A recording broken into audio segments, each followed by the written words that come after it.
Bueno, entonces vamos a comenzar el día de hoy. Es lunes. Y vamos a pasar a la quinta clase que tenemos programada. ¿Qué vamos a trabajar el día de hoy? Bueno, nada más vamos a tocar de manera breve un resumen de los conceptos que ya hemos visto. Y vamos a pasar a nuestro caso de estudio. Es un caso de estudio, vamos a analizar primero las propiedades de lo que denominamos nuestro elemento base, que es un eslabón. La idea de establecer casos de estudio básicos es, primero, tener o establecer una base teórica y práctica acerca de los elementos que van a componer las estructuras que vamos a estudiar, este tipo de sistemas. Y básicamente, si ya empezaron a ojear algunos libros de texto, lo que van a encontrar es que en la parte de la robótica, en un principio, la mayoría de los textos claramente viene primero una parte donde se analiza la manera de un robot como un sistema mecánico. Hay otros libros donde ponen eso, pero primero, antes de ello ponen una serie de antecedentes, y dentro de esos antecedentes finalmente también luego ponen la base algebraica, donde vienen dudas de árbol lineal. Por cómo se relaciona con ya la carrera, ya se espera que ustedes lo manejaran. Entonces, básicamente vamos a empezar a trabajar para establecer el modelo cinemático de la posición, el modelo cinemático de las velocidades y el modelo cinemático de las aceleraciones. Cuando abordemos ya, terminemos de ver este elemento, haremos otro caso de estudio donde simplemente tomamos al eslabón y lo vamos a combinar con otros. Es decir, primero vamos a analizar como si un eslabón solito, y después lo vamos a fragmentar y lo vamos a analizar como si fueran tres partes. Vamos a ver toda esta teoría dentro del plano. Eso para facilitarme a mí, facilitarles a ustedes el planteamiento de los modelos. Realizándose en el espacio, simplemente los modelos se van a comportar igual, se van a conformar de las mismas partes, pero el hecho de agregar una variable o un grado de una variable descriptiva más, es decir, lo vamos a ver todo sobre el plano X-Y. Cuando veamos en el espacio ya tendríamos Z y nos va a empezar a introducir relaciones nuevas entre los elementos, pero van a seguir siendo los mismos modelos, nada más que van a ser más grandes. Eso va a ser la única diferencia. Entonces, como vimos la clase pasada, vamos a abordar o vamos a llegar a analizar este robot. Hablamos un poco de lo que representaba este vector de Q, donde yo tenía los grados de libertad del robot. Entonces, quedamos que los grados de libertad lo que nos ayudaba era describir cómo se encontraba el estado de un elemento tal cual. Entonces, en este caso, estas Q nos van a ayudar a describir cómo se encuentran cada una de las articulaciones del robot por efectos del actor, que siempre va a ser un motor. Vamos a analizar esta relación primero de esta primera manera. Ya después, cuando terminemos de analizar el robot, el segundo caso de estudio básico, vamos a pasar a esta relación, que es más aplicable dentro de la robótica paralela. Pero también ese es el fundamento que se plantea si uno quiere resolver las ecuaciones de un robot en el plano. De hecho, generalmente no se acuerdan, pero este tipo de ecuación ya la han visto. Y la han utilizado cuando ustedes están calculando la raíz de una función. De esta ecuación la vamos a derivar y vamos a poner el modelo cinemático de las aceleraciones, y después del despeje de las velocidades de las puntas vamos a tener lo que se llama el modelo cinemático inverso. Aquí tengo un error, aquí está escrito como directo, pero es inverso. Un cambio. Este es el inverso.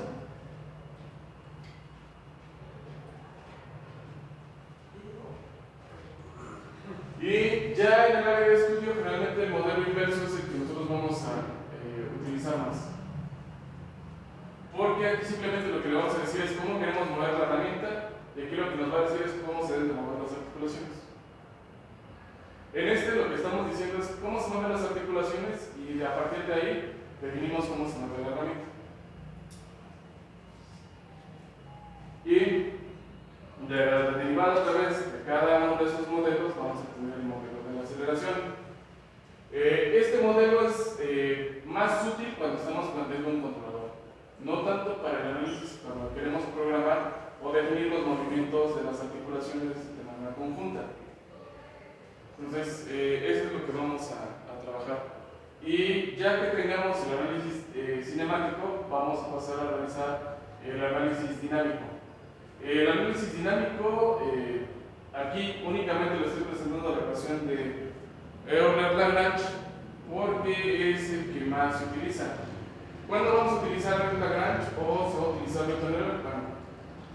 Euler-Lagrange se utiliza más comúnmente porque generalmente vamos a utilizar la dinámica de un robot y ya esté definido. O sea, si ustedes van a una planta y les piden que por favor analicen por qué un motor se está estropeando, ustedes tendrían que utilizar a lo mejor el pad que está definiendo un motor cuando estamos haciendo una tarea. Y como esta estructura ya está definida, no hay que modificar ningún patrón. Es más útil esta ecuación o este planteamiento para ese tipo de análisis. Pero si ustedes tuvieran que definir el robot y conocer cuánto debe de soportar la flecha del motor y determinar el motor, ahí sí de repente se vuelve más útil utilizar las ecuaciones de Newton-Euler.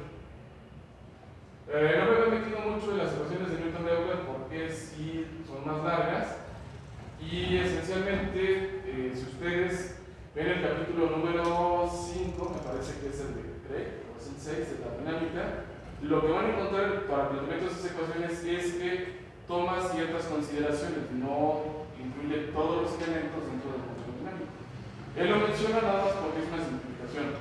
Generalmente lo que se establece para el modelo dinámico es que va a servir como una retroalimentación para el controlador.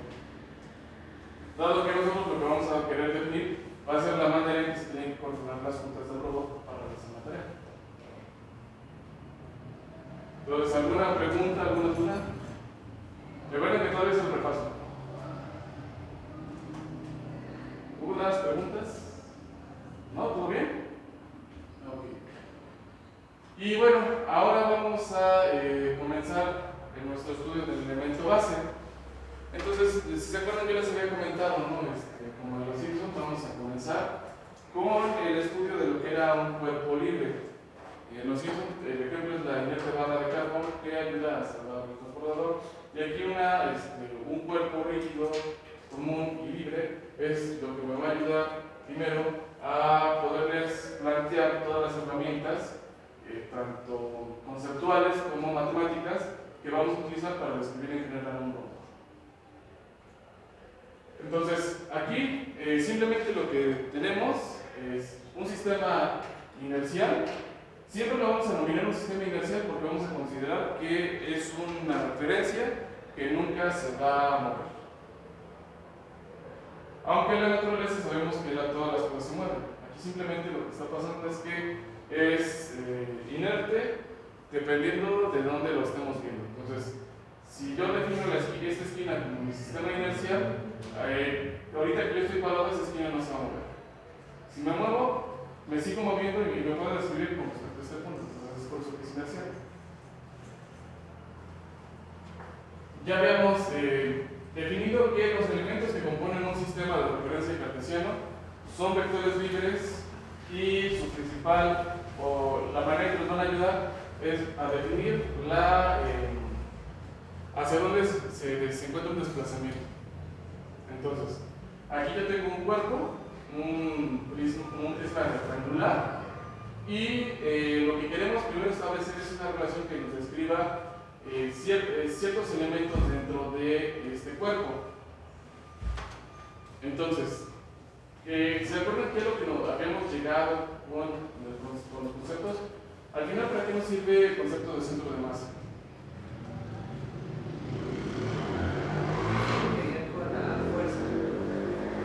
¿Y qué más? Ahí hay la fuerza. Pero al final, ¿cómo era un vector de posición? Entonces, eso significa que podemos expresar cualquier cuerpo como un punto. Y eso significa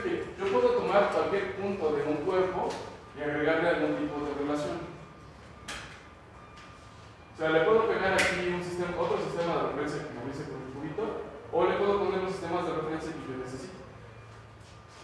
Y como no están definidos, les podemos poner los sistemas de referencia que nosotros queramos. Pero eso no va a ocurrir. Así como es este cuerpo, tal cual, necesitamos tener una referencia para describir lo que sería su posición y su orientación. ¿Cuántas variables, grados de libertad tiene este cuerpo así? ¿De cuántas maneras se mueve el borrador ahorita que lo estoy manipulando? ¿Cuántas variables necesitan para describir al borrador? 6. Ahora, cuando queremos conformar una estructura, generalmente lo que vamos a hacer es que vamos a tomar los cuerpos y los vamos a relacionar mecánicamente. Entonces, esto, si se acuerdan, lo habían visto en mecanismo y se llamaban juntas. Entonces, en mecanismos hay juntas dependiendo de cómo estén sus contactos. En el caso de la robótica no nos va a interesar tanto ese tipo de relación matemática que hay entre las juntas, ¿no? Porque ya hay pares superiores y pares inferiores. Dependiendo si es en contacto en un área o si se describe por un punto o varias cosas. A nosotros lo que nos va a interesar es que cuando nosotros definamos la cadena cinemática que defina un robot, a la redundancia, esta cadena, los elementos, si yo quiero decirle o a mi brazo que quiero tocar con la punta de mi dedo la cabeza de este tornillo, lo que está haciendo mi cerebro es que está coordinando los movimientos para poderlo hacer. Entonces, simplemente lo que está haciendo eso parte es que mi cerebro está controlando mi brazo. De la misma manera, si mi brazo fuera un brazo de un robot, tendríamos que controlarlo. Entonces, lo que vamos a procurar es que los elementos que conformen la estructura mecánica de nuestro robot tienen que ser controlables. Y lo que vamos a encontrar es que la manera en que podemos relacionar cualquier tipo de cuerpo rígido se va a regir por esas tres uniones básicas, que son juntas rotacionales, juntas prismáticas, juntas cilíndricas, juntas planares, esféricas y de tornillo, donde para describir su estado, por ejemplo, tenemos un grado de libertad, 2 grados de libertad, 3 en el caso de las juntas esféricas y en el caso del tornillo tenemos 1, pero ese es muy relativo. Entonces, en el caso de los robots, siempre vamos a buscar que la relación, o sea, el robot va a ser una planta, o vamos a ver la articulación de un robot, en este caso la articulación, por ejemplo, de mi codo. ¿Qué información es lo que necesito enviarle al codo para poderlo posicionar? Posición inicial y posición final. Significa que nada más debemos de darle posición, ¿no? O sea, la posición, aunque sea final e inicial, siguen siendo un ángulo, ¿no? Una información. Entonces, lo que nosotros vamos a buscar en estas articulaciones o en este tipo de arreglos mecánicos es que si nosotros le mandamos una entrada, nos debe de regresar una salida. Y lo que vemos aquí al explorar los grados de libertad es que hay articulaciones que si nosotros nada más le mandáramos una entrada, tendríamos que definir más de una salida.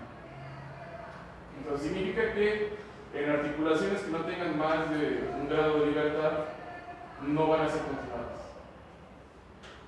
Entonces, todos los robots básicamente son combinaciones entre juntas rotacionales y juntas prismáticas. No hay más. En la teoría que vamos a explorar, porque podría haber ya de repente teoría en robots deformables donde ya es un importante. Lo va a aclarar. Ahora, las juntas más comunes son las prismáticas y las rotacionales. El tornillo no. Porque, ¿cuál sería la entrada del tornillo? ¿La rosca? ¿La qué? A lo mejor sí es la rosca, pero a lo mejor es lo que no lo puedes usar. Para que el lucillo avance, o sea, ¿se acuerdan de cuando están en el torno? Entonces, cuando están en el torno, dan vuelta a la manivela. Entonces, es una rotación, pero en realidad lo que están controlando es un avance. Entonces, La manera en que se maneja esta información no es tan directa. Además, tiene otro detalle. En este caso, aquí le estamos mandando la información y no cambia. Aquí le vamos a mandar una rotación para un desplazamiento lineal. Otro detalle que tienen los tornillos es que generalmente tienen un tipo de paso. O sea, un tornillo convencional tiene una estructura así. Tiene un avance. Así es un rosca. Si se han fijado en las roscas que tienen los tornos, no es una rosca de este tipo. Es una rosca ARME.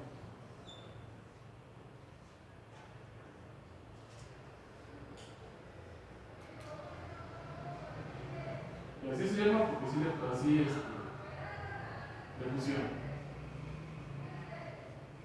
Ambas tienen el mismo problema. Si ustedes quieren avanzar a una cierta velocidad constante en una dirección, simplemente le darían una velocidad angular para que el motor lo active, el tornillo gire. Y si te querían ir, por ejemplo, si quieren ir hacia adelante, le van a dar una determinada velocidad angular. Un aumento. Y es un punto. Pero si quieren que vaya hacia el otro lado, ¿qué tendría que pasar con la velocidad angular? O sea, esta que acabo de escribir en rojo, con respecto a la velocidad angular que define el movimiento acá, ¿cómo tendría que ser?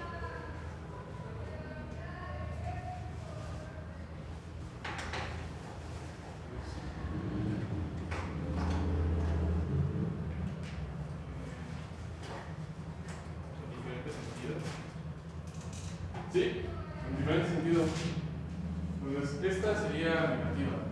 En órdenes de magnitud, si ya lo ponemos en valor absoluto, ¿qué creen? No.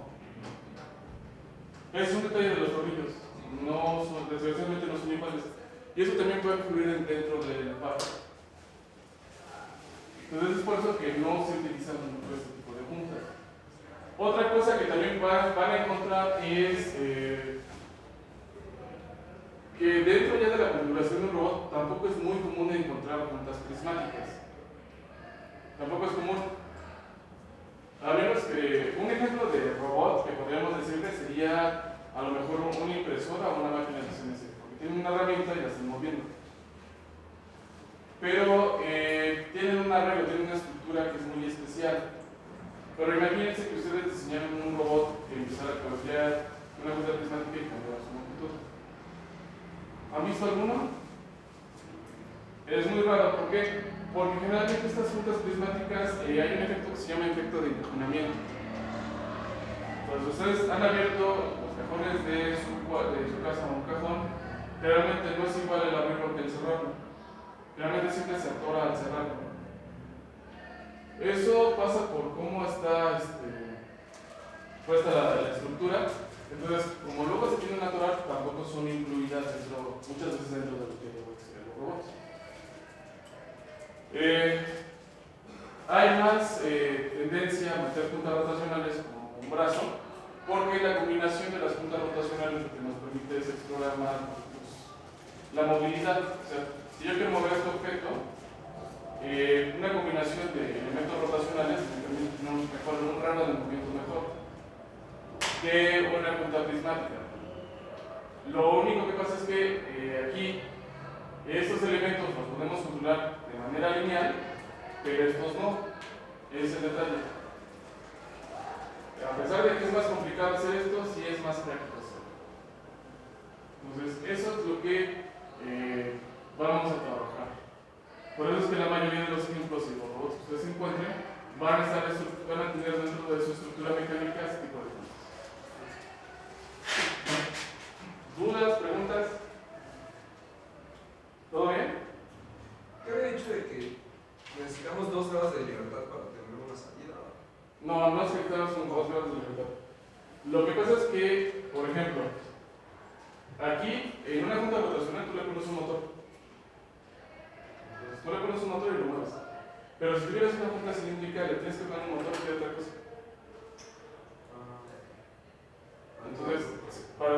estado de esta junta necesitas dos señales. ¿Para qué? Para definir una posición. Entonces, al final esta junta se divide en dos, en una combinación de estas dos. Si lo fueras a hacer en una junta esférica, en una rótula, ¿cuántos motores necesitas para definir su estado?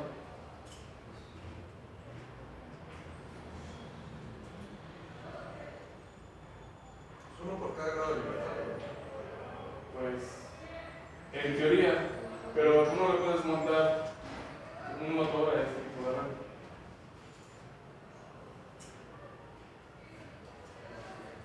O sea, un ejemplo muy claro así de lo que te comento es el hombro. El hombro es una articulación de este tipo y tiene mucha movilidad. Pero ¿dónde están los motores de tu hombro? Bueno, de los del hombro de cualquiera. ¿Cuántos son? O sea, es este tipo de movilidad. Pero ¿cuántos músculos están involucrados en mover? Hacer este movimiento que te estoy diciendo.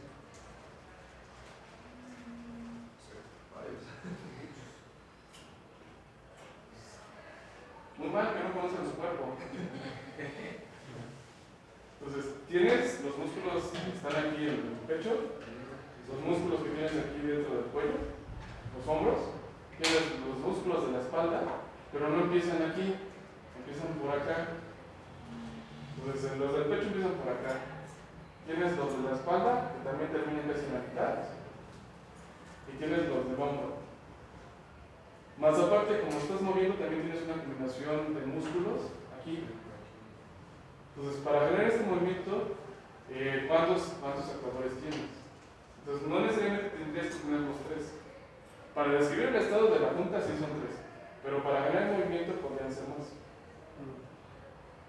Este tipo de junta sí es muy usada, pero para robots, no para robots seriales o industriales.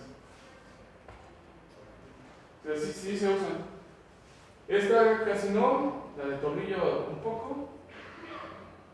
Y esta, pues es un caso específico porque en realidad es para que el sistema se ajuste por sí mismo. Entonces ese es el detalle, no es que necesites dos entradas, sino que simplemente a veces para definir esto requieres de más. Les había comentado, me parece que es en la segunda clase, que hay una diferencia muy importante. Cuando nosotros estamos analizando los robots, lo que esperamos es que el robot se mueva como una persona. O sea, el robot debe de moverse y hacer las mismas cosas o intentar las mismas cosas que una persona. Pero tiene un motor aquí, tiene un motor acá, y nosotros lo que tenemos son músculos. Y los músculos no necesariamente están donde actúan, sino es una combinación y son todos dentro del esqueleto. Esto se ha intentado solucionar no con motores eléctricos como los que están aquí, sino, si ustedes ahorita que ya a lo mejor han entrado a la base de datos por curiosidad, si no, pues es porque a lo mejor no les ha pasado el material, pero si investigan lo que van a encontrar es que hay propuestas para robots humanoides que utilizan músculos mecánicos. Intentando copiar un poco lo que tenemos para tener ese movimiento. No sé si ya quedó más claro. ¿Sí? Y también me dices más claro. No hay problema. Entonces, aquí tenemos lo que es una definición de un eslabón. Ya sabemos que es un cuerpo rígido ideal y lo que va a tener de particularidad es que se va a relacionar con otros elementos. En este caso, en su mayoría son otros eslabones mediante un arreglo mecánico denominado junta que solamente son de este tipo. Ahora, generalmente va a haber un eslabón en especial. El eslabón en especial, por ejemplo, en mi brazo, en mi mano, que me permite tomar un objeto y manipularlo. Entonces, igual, generalmente en la teoría de robótica siempre se define ya sea un eslabón especial o un punto en especial donde vamos a definir el tipo de interacción que va a tener el sistema con el entorno. Y vamos a encargarnos de analizar ahorita las propiedades de este elemento. La teoría que vamos a ver se parece mucho a la teoría de los mecanismos, pero un mecanismo no es un robot. Hay que tener ese detalle. ¿Por qué no es un robot? Bueno, porque lo que nosotros vamos a plantear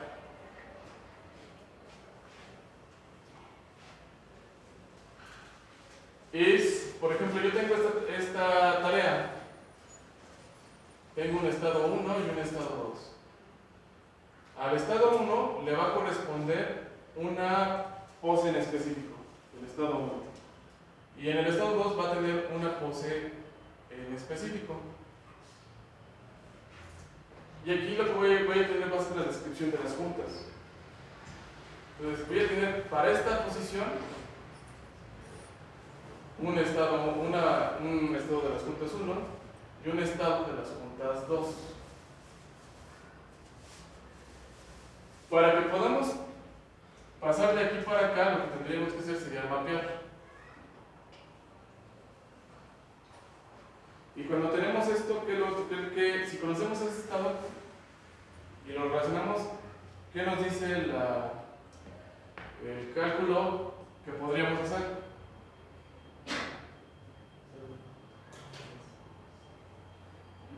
Porque lo que nos va a ayudar a mapear va a ser una función. Si es una función, ¿de qué otra forma se van a poder relacionar esos dos?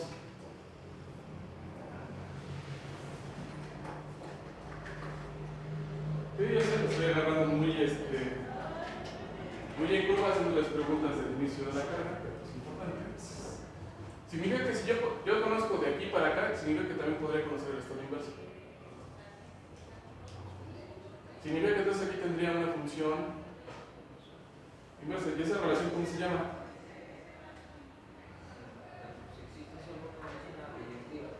Exactamente, entonces debe de haber una relación proyectiva. Vamos a ver que no necesariamente se va a cumplir en los robots, no se cumple, pero sí podemos relacionar una posición, a veces con más de una. O sea, eso sí puede pasar, pero siempre va a ser un estado. Ahora, en el caso de un mecanismo, lo que va a pasar es que yo tengo una entrada, yo tengo una entrada, y ¿cuál es el objetivo de analizar por ejemplo, un mecanismo de 4 barras? ¿Qué es lo interesante de analizar un mecanismo de 4 barras? Que sería el caso de estudio particular de los mecanismos, y que él usa todas las posibles propiedades que debe tener un mecanismo.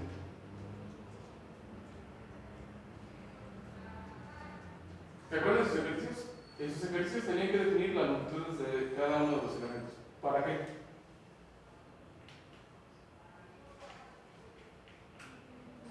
Para hacer la trayectoria de cada una de las. Tomabas un punto y lo que buscabas era realizar, como dices, una trayectoria en específico. A ese proceso se le llama síntesis. ¿Se acuerdan de hacer la síntesis del mecanismo?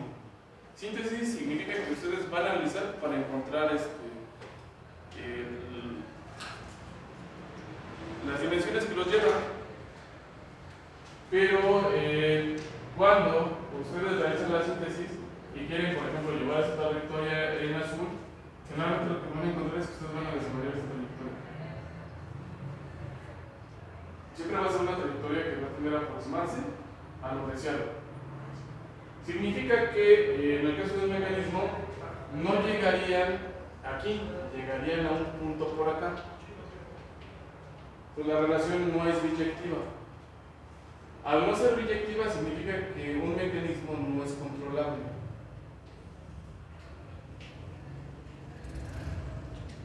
Esa es la diferencia entre la parte de la robótica, que por eso es que a los robots le podemos aplicar control, porque al final midiendo los errores nosotros podemos posicionar.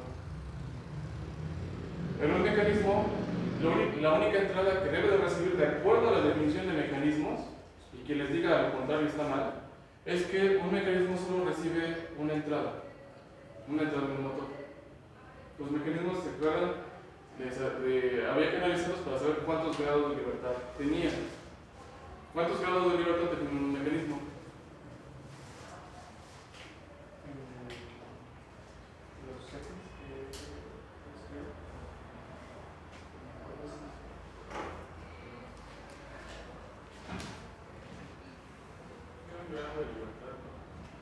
Uno nada más, ¿no? Sí. No más. Y nosotros estamos diciendo que un robot puede tener varios grados de libertad. Entonces es otra diferencia. Sin importar si el mecanismo es plano o el espacio, se define que debe tener un grado de libertad. Y al tener un grado de libertad, las ecuaciones que nos permiten llegar de un espacio a otro no son biyectivas, o no podemos establecer una relación biyectiva. Eso es importante porque a pesar de que a lo mejor en un robot convencional tengamos que hacer diferentes cosas para cumplirlas, lo podemos hacer mediante control. En desgraciadamente no.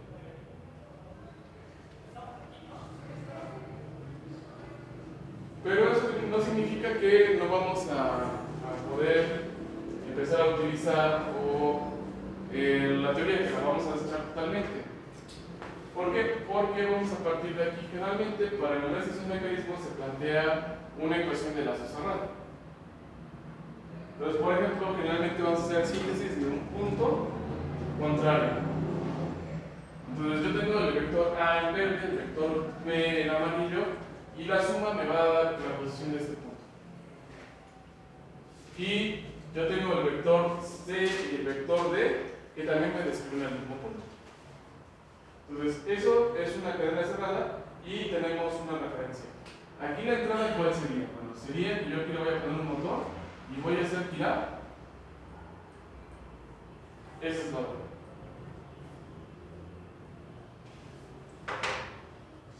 A lo mejor no se acuerdan bien. ¿Cuál es la referencia para todos los eslabones aquí?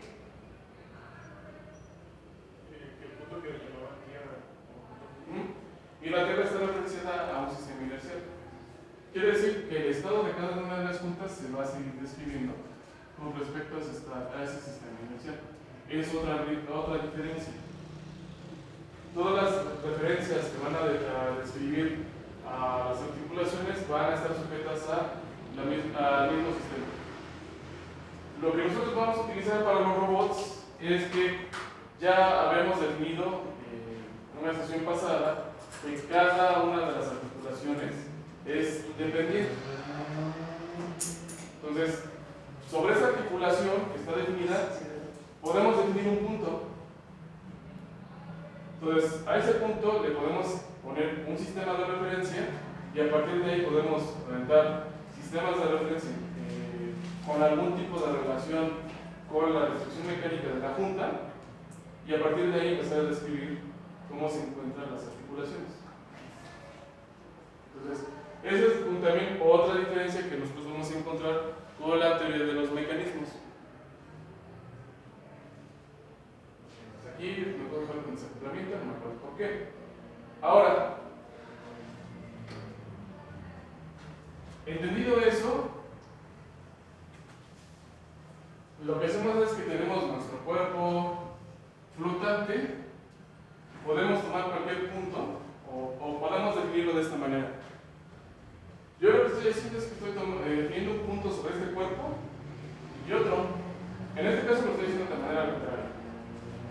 Y puedo decir que yo puedo establecer un vector que vaya de este punto a este otro punto y me describa algo del eslabón.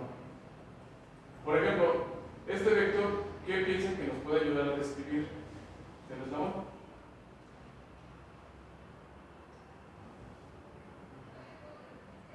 Su magnitud aquí sería igual.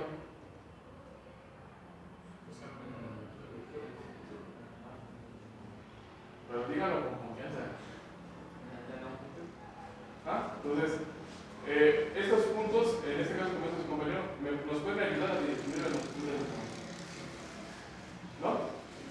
Entonces, me están ayudando y significa que como todavía no está anclado y todavía no tengo nada, el cuerpo puede girar, significa que el vector gira con el cuerpo. Es un vector libre también. Entonces, no importa si el cuerpo está aquí o está acá, la magnitud del vector sigue siendo la misma y sigue siendo la longitud del cuerpo. Entonces, vamos a aprovechar todas estas cualidades para empezar a formular la teoría y describir un cuerpo. Entonces, lo que vamos a hacer ahora es que nos vamos a olvidar del cacho de la cadena cinemática aquí. ¿Por qué? Porque simplemente un brazo, si lo pongo así, podría ser un mecanismo. Supónganlo. Es un mecanismo. Lo abro y ya se volvió mi brazo libre. Entonces, vamos a establecer igual lo que sería nuestra teoría y vamos a aprovechar las bases de lo que es se plantea el mecanismo para de ahí ya brincar y establecer la teoría que se la teoría básica. Entonces, si se acuerdan, generalmente si podemos definir la longitud de este eslabón como un vector y ahora no lo quiero que esté flotando en el espacio. Lo que quiero es hacer este arreglo, que es yo lo agarro y lo atravieso, como lo hice la vez pasada. Lo atravieso y ahora el borrador, en lugar de poder girar y moverse libremente, ahora lo único que puede hacer es girar. Ya hay que hacerle a ese vector que nos está ayudando a representar la longitud para poder describir esta restricción mecánica. ¿Se acuerdan qué es lo que hacían en mecanismos? ¿Y se acuerdan de lo que siempre les he dicho? Que lo que les pregunte dónde está.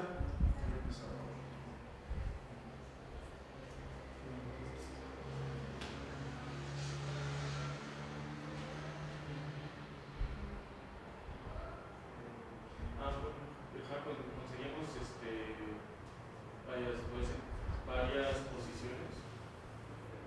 Bueno, es que era como tener un conjunto de diferentes vectores, podría ser. Bueno, es que yo me acuerdo que lo hacíamos con el matemático. Sí, pero eso ya es cuando lo vas desplegando para ver cómo va evolucionando el movimiento. Sí bases, pero en realidad eso es una operación que se realiza de manera continua. Es decir, yo tomo el cuerpo y lo estoy haciendo girar.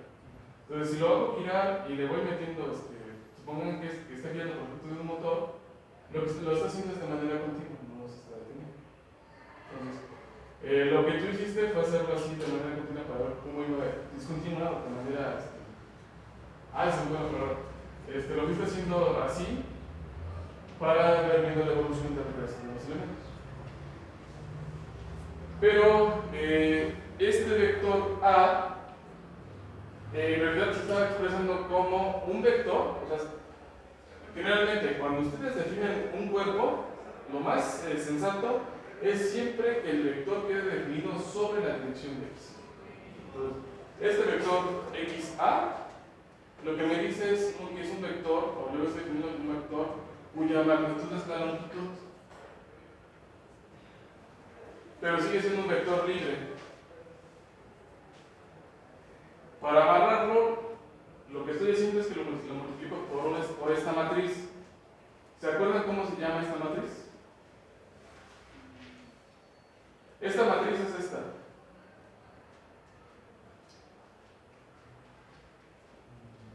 ¿Una matriz de rotación?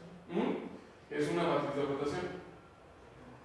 Entonces, aquí yo tengo definido la magnitud sobre este vector. Para expresarlo de manera general, la restricción mecánica, lo que es esta matriz de rotación es que, a pesar de que sigo siendo un vector libre, ahora ya lo que estoy diciendo es que ese vector va a girar con respecto al eje Z.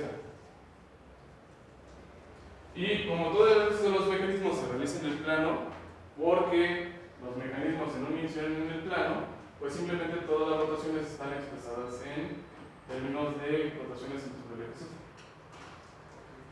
Entonces lo multiplico y de manera general lo que está haciendo esta matriz de rotación es que está descomponiendo la descripción de este vector sobre el plano XY. Si ven que me estoy yendo rápido, avisen. Entonces este sería LA o seno θ. Generalmente las funciones trigonométricas las escribo en manuscrita, porque luego escribía seno, pero luego este seno parecía un 5, luego el 5 parecía un seno. Entonces ya mejor los pongo así. Y ya voy a empezar a escribir, bueno, ya hace un buen rato, ya escribo las funciones, cuando menos seno en inglés. Por eso es que voy a encontrar que escribo seno. Y aquí sería la magnitud.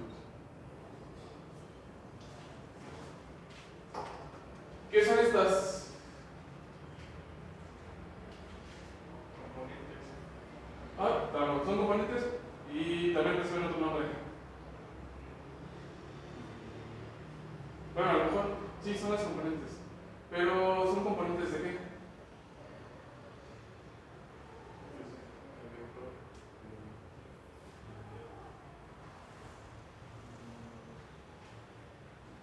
Sí, estoy de acuerdo, son las componentes, pero quedan en función de cómo va evolucionando este año, ¿no? Cómo va cambiando el juego. ¿Qué otra cosa es la parte importante de ahí? Porque aquí ya lo hemos explicado, ya queda después. LA es la magnitud de este vector. Eso se conserva. Pero el seno y el coseno, ¿qué son?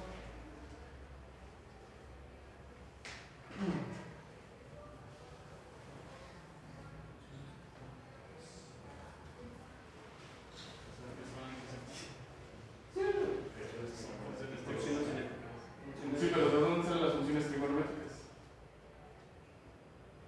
A lo mejor no sé si les tocó, a mí en la primaria me tocó donde calcule la sombra de un edificio que se proyecta sobre la cara. Proyecciones. Entonces estas son proyecciones.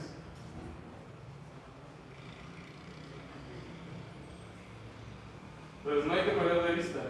Sí, las funciones trigonométricas, así le llama la gente floja, pero son proyecciones de algún tipo.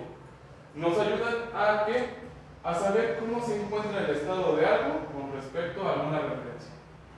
En este caso nos ayudan a saber cómo se encuentra este vector libre que gira, que ya lo tomamos que aquí gira, cómo se proyecta con respecto a mi referencia en X y en Y.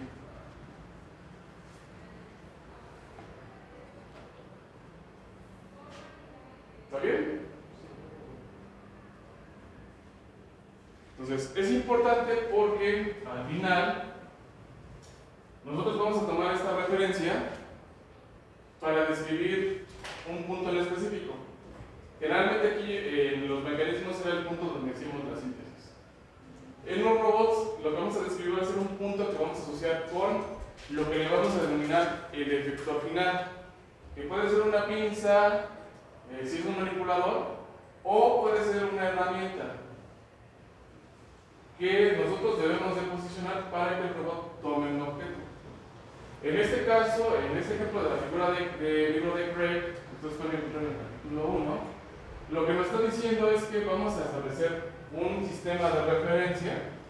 En este caso el sistema de referencia es el sistema B, y a partir de ahí tenemos una cadena cinemática abierta, donde lo que nosotros vamos a describir va a ser el estado de nuestra herramienta, para después, con otra descripción vectorial, describir dónde se encuentra el objeto o el lugar donde queremos llevar la herramienta. Entonces, se dan cuenta, sigue siendo una consideración, pero es una cadena cerrada. La estamos hablando con respecto a una información, tanto del lado del robot como del lado de los objetos que nosotros queremos establecer. Entonces, ese también es otro detalle. Cuando se quiere diseñar una planta para poner robots, que no es necesario a veces poner robots para todo, el punto más importante a veces es dónde vamos a ubicar el robot. ¿Para qué? Para que sea capaz de tomar un objeto o de llevar la herramienta. Eso va a ser lo más importante. Entonces, esto ya lo vimos. Son dos diapositivas. ¿Cuál dos? ¿O esta? No. Esta.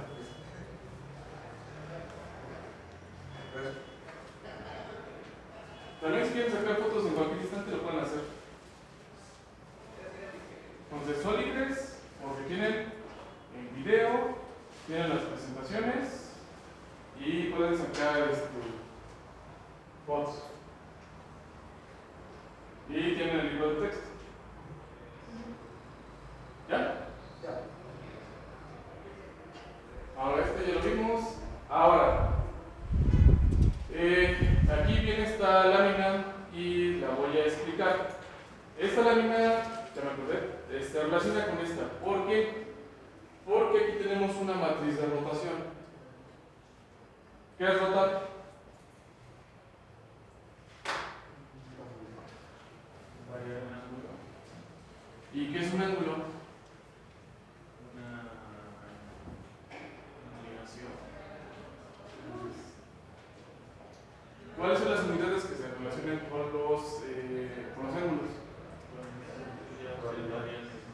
Sí, gracias por decir radianes. No usen los grados. Solo la gente que no sabe matemáticas usa grados. Y los que enseñan en primaria. Los radianes son importantes porque en realidad lo que nos van a ayudar es a expresar ya directamente en términos reales y físicos lo que es una orientación. Pero ahora, si yo les digo qué unidades tiene la masa, ¿qué unidades tiene la masa? Kilogramos, ¿no? ¿Qué unidades tiene la longitud? Metros. ¿Qué unidades tiene el voltaje? Volt. ¿Qué unidades tiene la corriente? ¿Y qué unidades tienen los grados? ¿Y qué es un radián? O sea, el voltaje sabemos que es una diferencial de potencia. Una corriente es, suponemos, o bueno, se nos explica de una mala manera, que es un influjo de electrones. No es cierto, porque los electrones no son como el agua. Un metro, ¿qué es? Pues nada más es algo que se le ocurre bien definir y nada más lo demás. Son unidades de comparación. Pero un radián, ¿qué es? Pues se ve la comparación con la proporción de una circunferencia. Sí, sale de ahí, pero ya físicamente, ¿qué es? Estoy de acuerdo, sobre todo lo que dijiste, sí. Pero, ¿qué es? ¿Qué unidades tiene un radián? O sea, físicamente, ¿qué es? Son revoluciones. Pero una revolución son 2 radianes. O sea, una revolución, mira. ¿Qué pasó conmigo? En cambio, si yo digo, voy a avanzar unos pasos, puedes sacar el metro y decir cuántos metros avancé. Pero si nada más das la vuelta,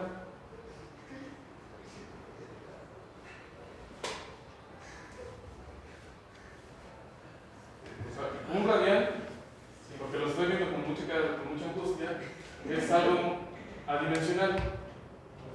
O sea, un radián es una convención. Físicamente, si yo me doy la vuelta para acá, no me pasa nada. Si yo me doy la vuelta para acá, no pasa nada. O sea, no me modifica. Entonces, es adimensional. Si es adimensional, significa que para poder establecer una relación, no va a ser tan fácil hacerlo directamente. Entonces, aquí tenemos esta matriz de rotación. Voy a regresar a la lámina esta. Y habíamos quedado que aquí, ¿estos qué son? ¿Se recuerdan que lo que hay para no te aburre? Al final y al cabo, son proyecciones. Entonces, significa que nos vamos a auxiliar de proyecciones para describir la orientación de los objetos. Ese es a veces uno de los puntos que luego los satura más avanzar. Pero nada más hay que entenderlo. O sea, yo aquí lo que les estoy poniendo como ejemplo es un eslabón. Entonces yo aquí tengo este eje por el cual gira. Entonces vamos a describirlo. Tengo un estado inicial y un estado final. Y voy a utilizar elementos vectoriales para describir esa parte. Entonces, yo tengo un sistema fijo, que es mi sistema I, aquí está de color azul, pero estoy asignándole un sistema J. Y el sistema J, también se dan cuenta, yo lo estoy asignando sobre un punto en específico del eje de rotación, y los orígenes del sistema I y del sistema J son coincidentes.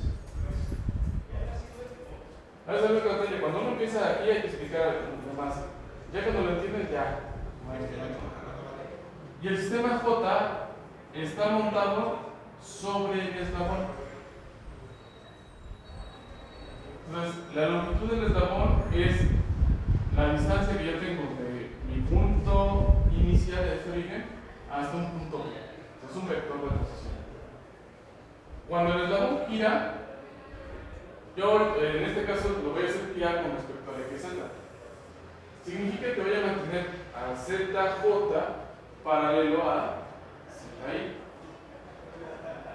Entonces, ¿qué es lo que está pasando? Bueno, si yo lo hago girar, se dan cuenta entonces que yo tengo, lo que va a pasar es que XJ va a girar un determinado ángulo, pero como X y Y son perpendiculares, se va a girar el mismo ángulo.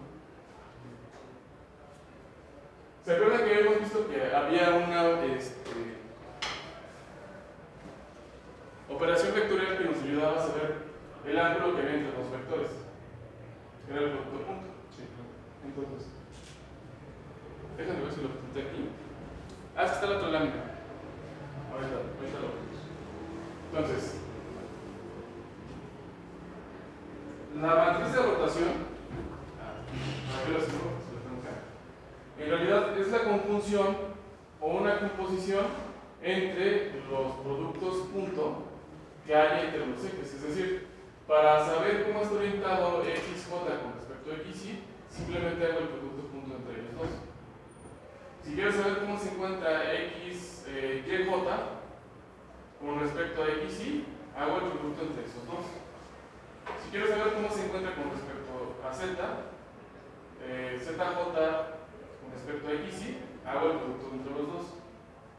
Y así sucesivamente. Es por eso que aquí lo que estoy haciendo es como quiero saber cómo se encuentra XJ con respecto a XY, XJ con respecto a Y, a su propia Y, y cómo está YJ con respecto a Z.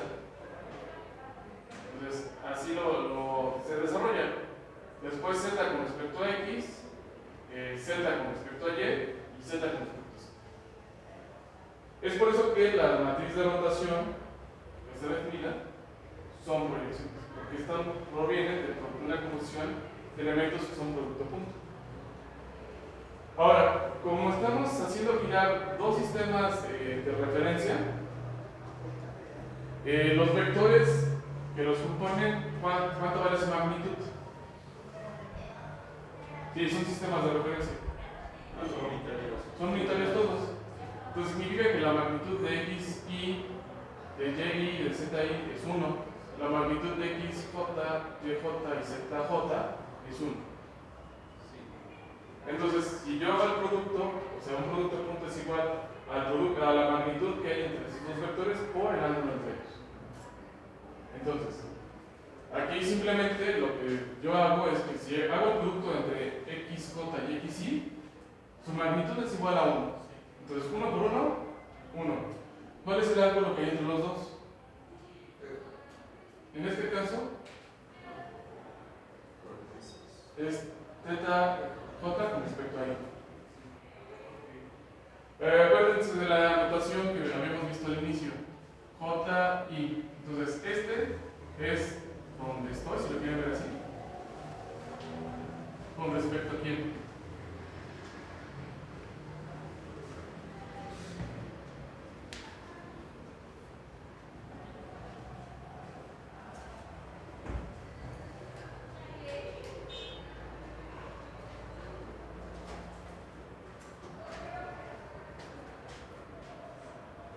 En la mayoría de los libros de texto ustedes van a encontrar que nada más les dicen dónde estoy. No les dicen con respecto a quién. Es para ahorrar realmente la información para que no se vuelva complicado. Pero nosotros la teoría que vamos a hacer sí lo vamos a mantener. Porque nos va a ayudar cuando menos a saber qué relaciones podemos encontrar. Entonces, lo vamos a dejar así. Es por eso que cuando yo giro con respecto a Z, el ángulo que va a haber entre ellos, es decir, la proyección que yo tengo entre XJ sobre XY, es este vector que está de color verde. ¿Y a qué va a ser igual? Al coseno que va a haber entre ellos, ¿no? Es por eso que aquí tengo el coseno. Ahora, la otra que sería, a ver, déjenme avanzar para ver la matriz de rotación. YJ sobre I. Es decir, tomo este y lo proyecto sobre este. Entonces, ¿cuánto vale esa proyección? Estoy proyectando este sobre este. Sería este cacho. Aquí yo tengo el ángulo. Este sería el complementario, la proyección complementaria de este. Pero este cachito es igual a este. ¿Cuál es el complementario de ese elemento?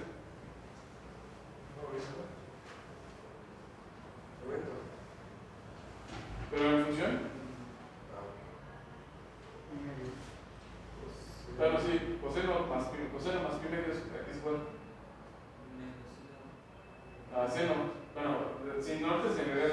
lo viste, está bien.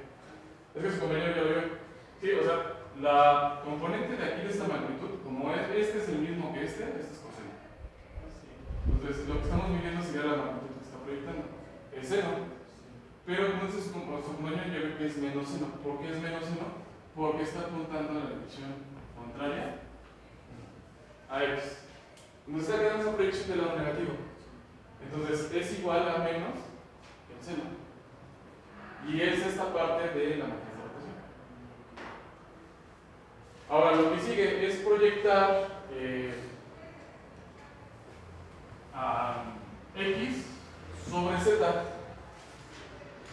O sea, xj sobre zi. ¿Qué ángulo hay entre ellos?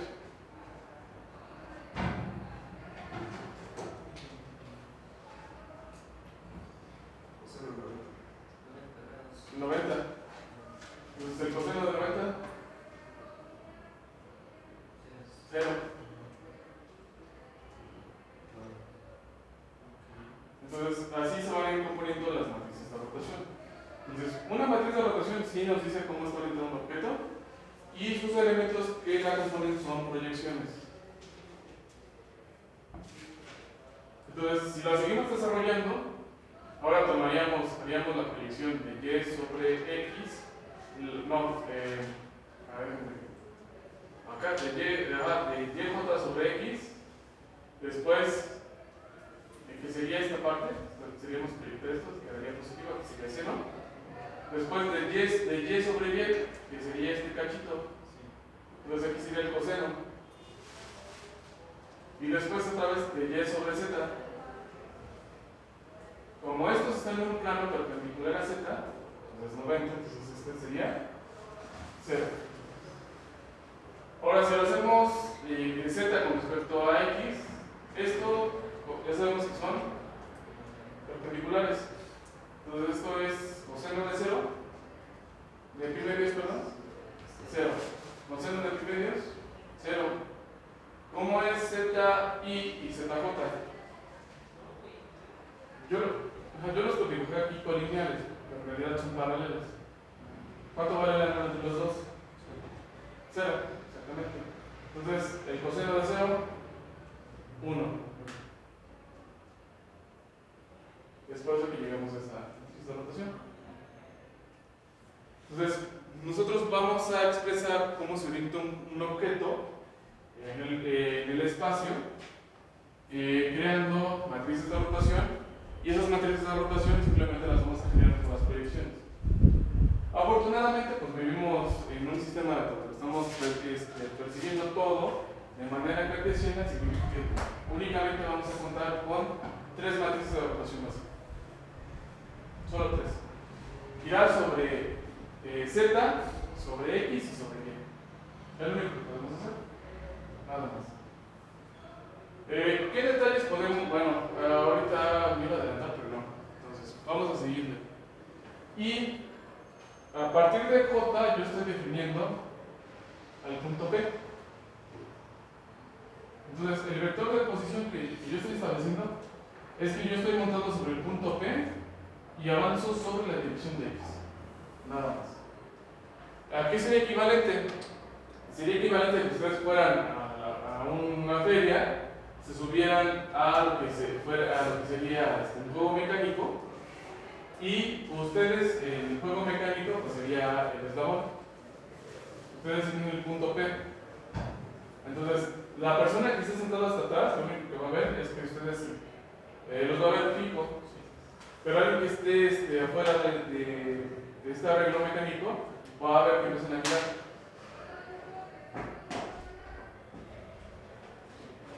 Entonces, ya para describir totalmente a lo que sería nuestro eslabón, tenemos que sacar ciertas concatenaciones.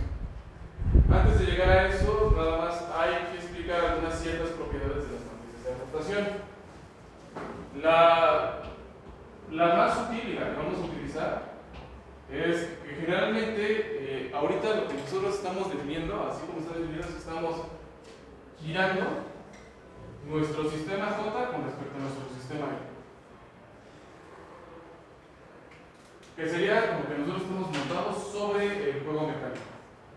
Pero si nosotros quisiéramos bajarnos, y a lo mejor suben a su sobrino o a alguien, entonces ustedes querían ver desde su propio sistema de referencia cómo quiere la otra persona. Pues se dan cuenta, para eso estoy utilizando los índices, para explicarlo así. Entonces, ¿a qué debería ser igual o cómo puedo invertir los índices para de aquí calcular esta matriz? Bueno, habría que calcular su matriz inversa. La matriz inversa, si se acuerdan, es que nos proyecta de un espacio a otro anterior que tenemos. ¿Sí? Y en el caso de una matriz de rotación, si yo quiero calcular, sería la inversa de J con respecto a I. Y aquí en alguna ocasión las matrices de rotación van a ser cuadradas. Pero esto también es igual a transponer la matriz. Entonces, la inversa de una matriz rotacional es su transpuesta. Y nos sirve para expresar o pasarnos de un sistema a otro en coordenadas. ¿Por qué? Porque nosotros, ¿qué pasa si queremos conocer la posición de este punto con respecto al sistema I que tendríamos que hacer? ¿Podemos expresar este punto directamente sobre el sistema I?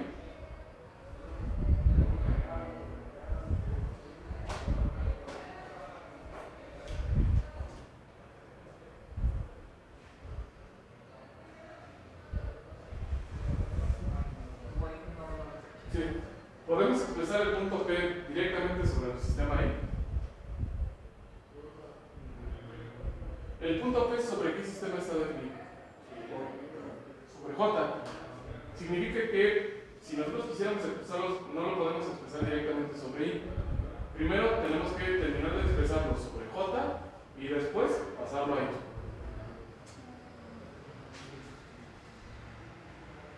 ¿Tiene sentido? ¿Se entienden? ¿No hay duda?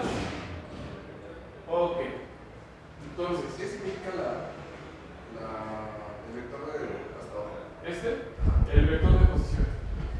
Lo que me dice es la posición del punto P con respecto a el origen de J.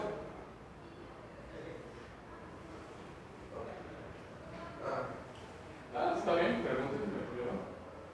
Que luego yo también me confundo. Entonces, luego tengo la presentación, pero a veces no lo explico todo. Está bien que me pregunten. Entonces, ya tenemos un elemento que nos ayuda a expresar de un cuerpo una relación de orientación y una de posición. Con eso vamos a generar una herramienta que nos permita expresar el estado de un punto, de una partícula, de un cuerpo, con respecto a un sistema de referencia. Y lo vamos a definir como una matriz de rotación. Pues yo aquí lo estoy poniendo una matriz de rotación simplificada. Entonces, yo lo único que estoy haciendo es colocar los elementos de las proyecciones de la matriz de rotación y los elementos que me van a describir la posición de un punto sobre el mismo sistema. Es decir, aquí yo lo que estoy expresando es un punto J con respecto a un sistema I, o un sistema J con respecto a un sistema I. Las dos son válidas porque recuerden que sobre un punto podemos asociar posición, pero ya para describir orientación, conforme a lo que estamos viendo, necesitamos definir un sistema de referencia. Entonces, aquí para ya describir de manera general cualquier punto de un cuerpo, estamos expresando o le vamos a montar a este punto P, le tenemos que montar a fuerzas un sistema de referencia. Y a este arreglo se le llama transformación homogénea. Se compone siempre de la matriz de rotación, de cómo está orientado el sistema asociado que está sobre un punto dentro de un sistema de referencia local, que es el sistema I, y su vector de posición. Aquí lo que tenemos es lo que se llama un vector de perspectiva y un factor de escala. En nuestro caso, nuestro vector de perspectiva siempre va a ser nulo. Ustedes ya lo han utilizado.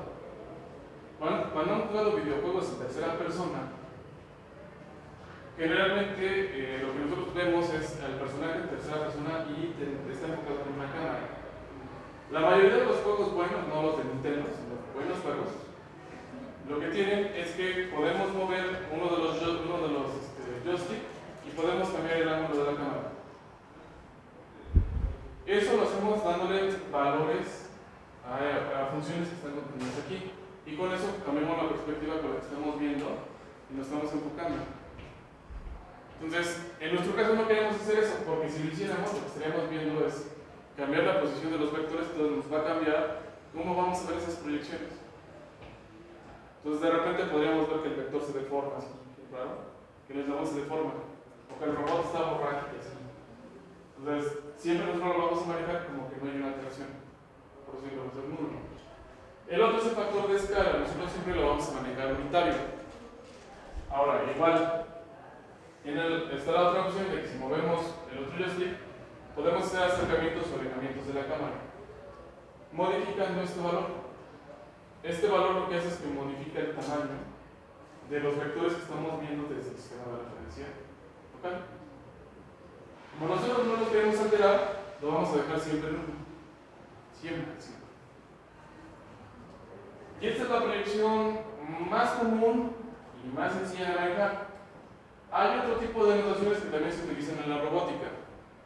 La otra que sería más común, pero que no es tan sencilla, son los cuaterniones. Pero no los vamos a manejar. Porque los cuaterniones son una expresión que nos ayuda a expresar posición y orientación mediante 4 coordenadas. Entonces, son muy prácticos ya desde el punto de vista de la programación, porque reducen la cantidad de operaciones, pero ya desde el punto de vista para introducirlos al estudio de los robots o empezar a hacer diferentes tipos de análisis, puede ser complicado. No es el único, también existe lo que es el álgebra conforme, y ahí son una serie de propiedades donde se utilizan un tipo de coordenadas, son coordenadas en términos exponenciales. O la teoría del tornillo, también es muy común. Es importante la teoría del tornillo porque ustedes se clavan mucho en ella, van a entender por qué se utilizan, por ejemplo, los simuladores como ROS o ya los Mechanical Toolbox de MATLAB. Todo va a estar expresado en términos de esa mecánica. O sea, nada más es la descripción de los tornillos. Pero no es necesario manejarlo, realmente ya hay paquetería, la propia paquetería ya te lo sabe. Pero es conceptual, es un álgebra. Porque si no se vuelve un relajo. Lo que vamos a ver es que ya le expresamos lo que serían las orientaciones, es lo que nos va a meter en la orden.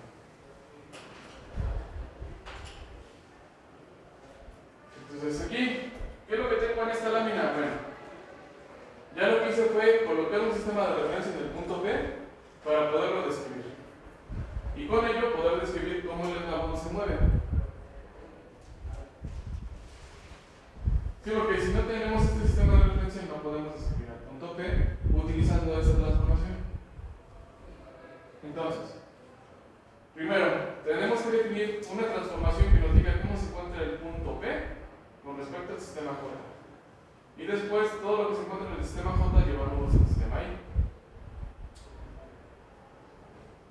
Entonces, el sistema J y el sistema P, ¿cómo son? ¿Cómo los ven? ¿Está diferentemente orientado P con respecto a J? En este caso no. Yo los puse donde X, Y y Z tienen la misma dirección. Es un truco que realmente lo utilizo mucho para simplificar las ecuaciones, pero eso no significa que ustedes podrían plantear cualquier orientación de P.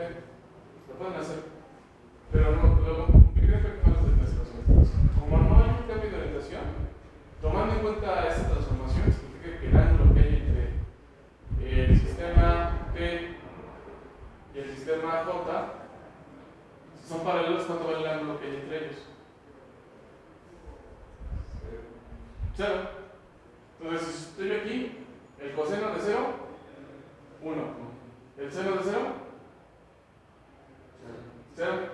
Seno de aquí, igual 0, 1. ¿Cuánto vale aquí aquí el vector de posición. Entonces, me estoy moviendo de aquí para acá.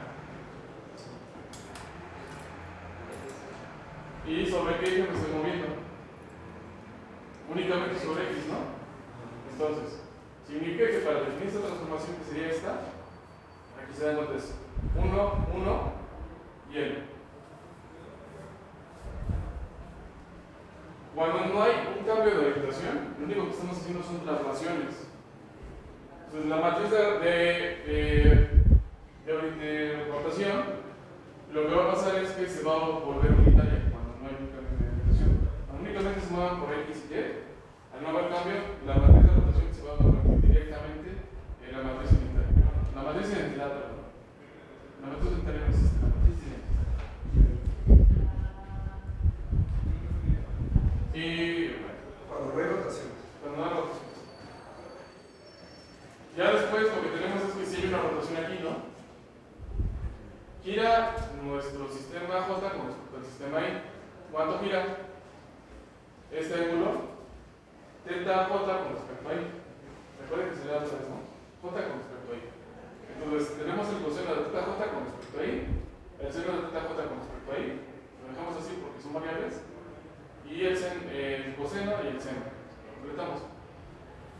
Para yo llegar al origen del sistema J, partiendo del sistema I, nos tenemos que trasladar. Solo rotar. Significa que entonces esas componentes van a ser 0. Entonces, yo tengo la relación de P con respecto a J. Y aquí tengo la de J con respecto a I. Para poder calcular la relación que hay entre P con respecto a I, simplemente lo que hacemos es que multiplicamos las matrices de esta forma. Y es una razón de por qué la notación que manejamos es un poco diferente a la de Craig, porque nos ayuda a diferenciar que, por ejemplo, aquí, como yo estoy saliendo de un sistema pero estoy pasando a otro, puedo simplificar en términos de índices. Entonces, si tenemos varias combinaciones dentro de las matrices, lo que va a pasar es que los índices los podemos ir simplificando y establecer directamente las relaciones. Entonces, yo aquí lo que estoy haciendo es premultiplicar la relación que tengo del punto P, del sistema P con respecto al sistema J, por la relación que hay del sistema J con respecto al I. Es decir, esta operación va en este sentido. Va al revés. O sea, lo que estamos haciendo es que tomamos este punto, así tal cual, y nos lo estamos llevando al sistema J. O sea, va de, si fuera números y P fuera, a lo mejor, lo que sigue después de J es K, estaríamos pasando de K a I. Si lo vemos con números, sería 3, 2 y 1. Estaríamos pasando de 3 a 1, de mayor a menor. Hasta la tercera línea de ecuaciones solo se trasladó el. ¿Cuál de las terceras líneas? ¿Esta? No, la. Esta. Sí. Sí, Hasta ahí solo se trasladó. Sí, porque estás montado sobre este propio sistema. Entonces, es como si te subes al juego mecánico y quieres, por ejemplo, hacer una maldad a la que está sentado adelante. Quieres asustar. Entonces, lo que tienes que hacer, como tú estás inclinado con el juego, lo que tienes que hacer es moverte en el mismo sistema de referencia del juego para poder dar un susto a tu compañero.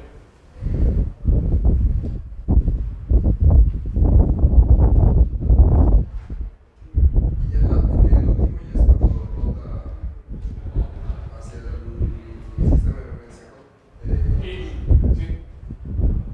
Sí, ahí lo que está pasando es que tú estás montado aquí, pero haz de cuenta que en mí está tu mamá y te baja y te pone en el piso.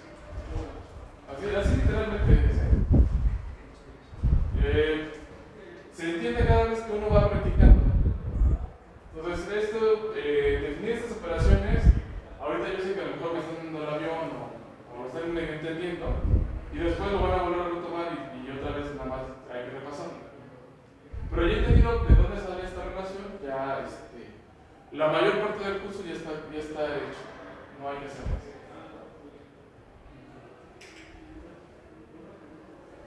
Es por eso que empezamos con este caso de estudio.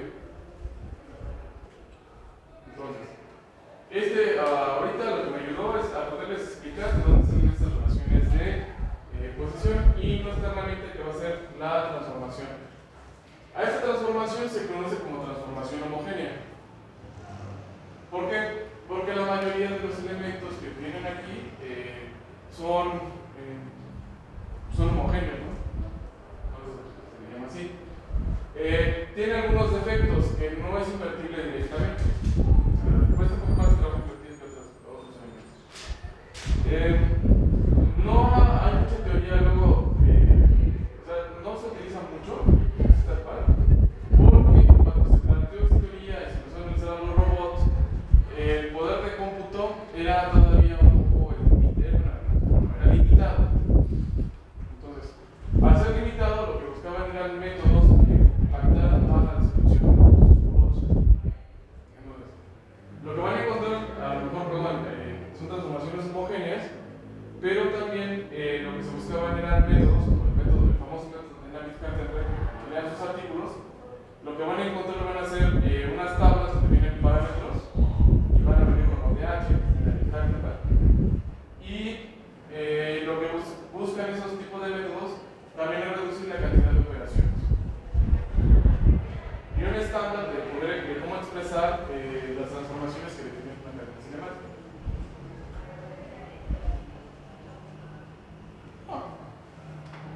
6:30.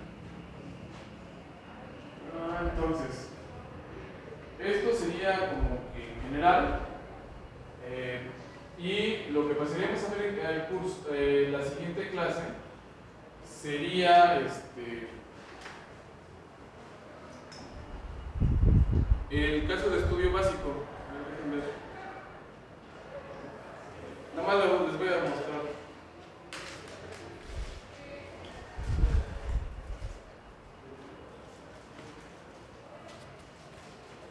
Ahora,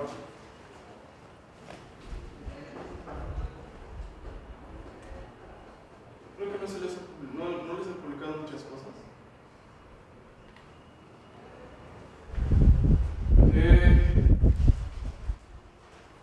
Esto nada más es un adelanto de la siguiente clase. Lo que vamos a ver nada más es la definición de las matrices de rotación para cada uno de los ejes, para definir las rotaciones de cada uno de ellos.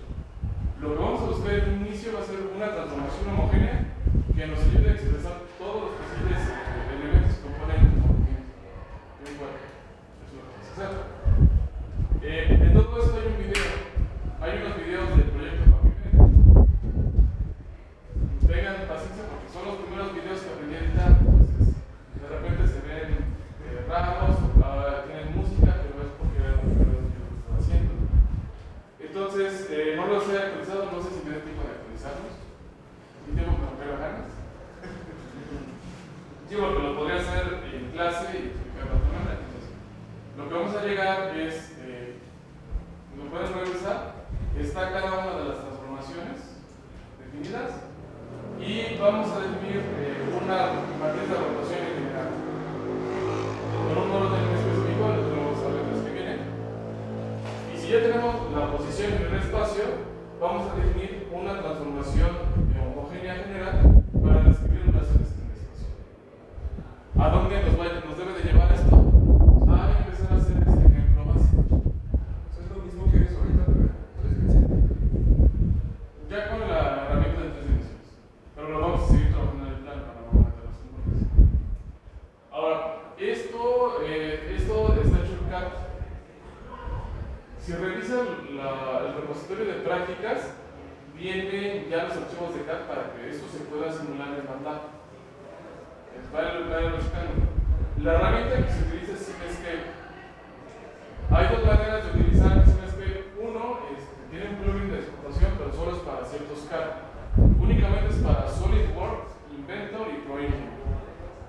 Entonces, únicamente tenemos licencia de Inventor. Institucional. El detalle que tiene Inventor es que yo ya lo usé, pero no me respeta la posición inicial que yo le pongo. Por eso que ya lo debes de usar.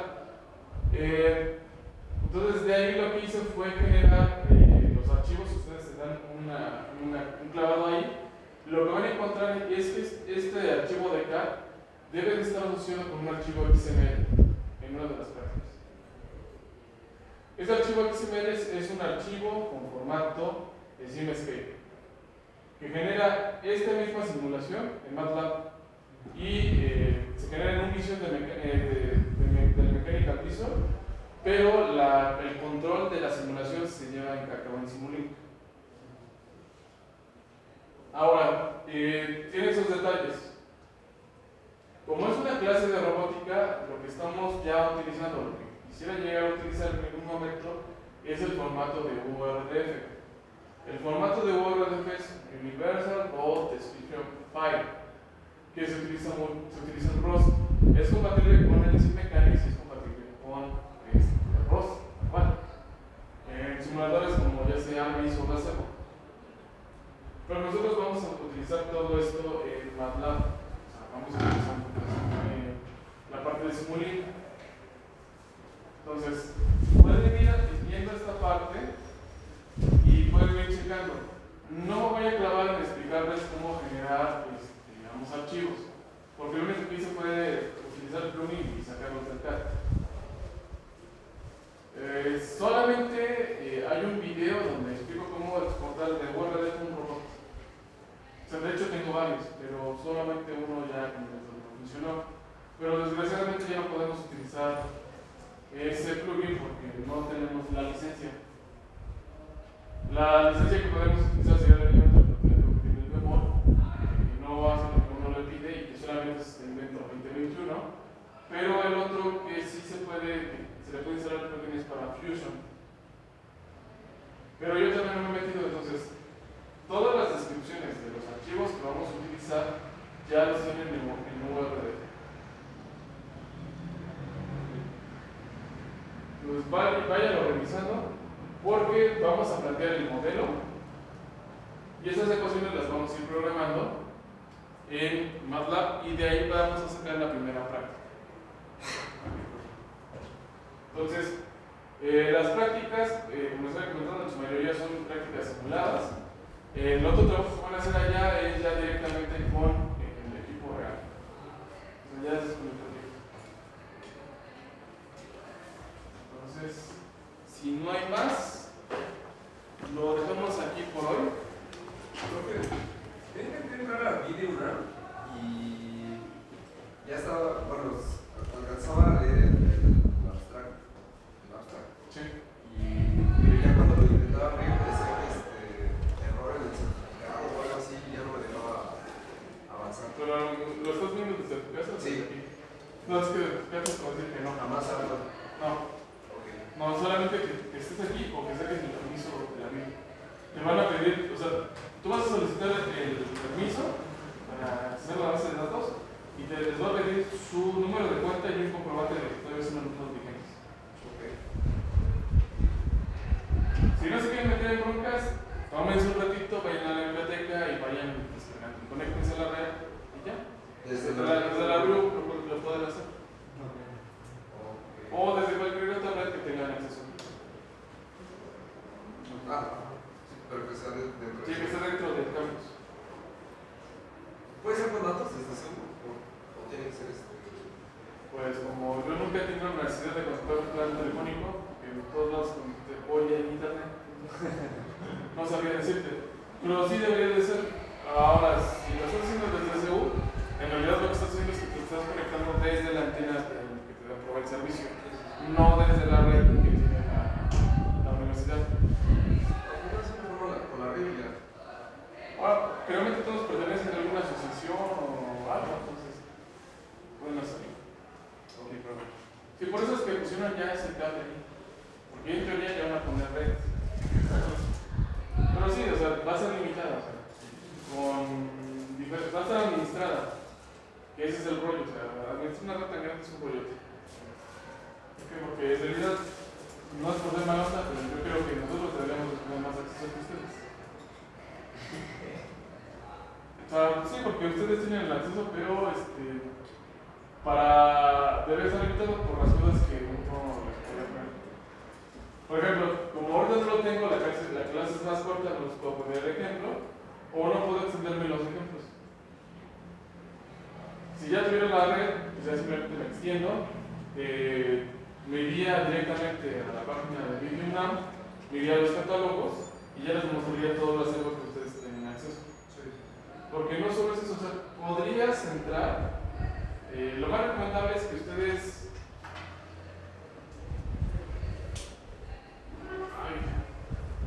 No, déjenme, voy a iniciar el video.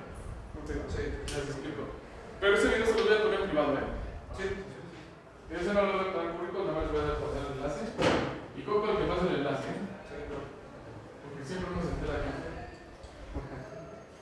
Bueno, entonces, aquí le paramos y nos veríamos el miércoles, ¿no?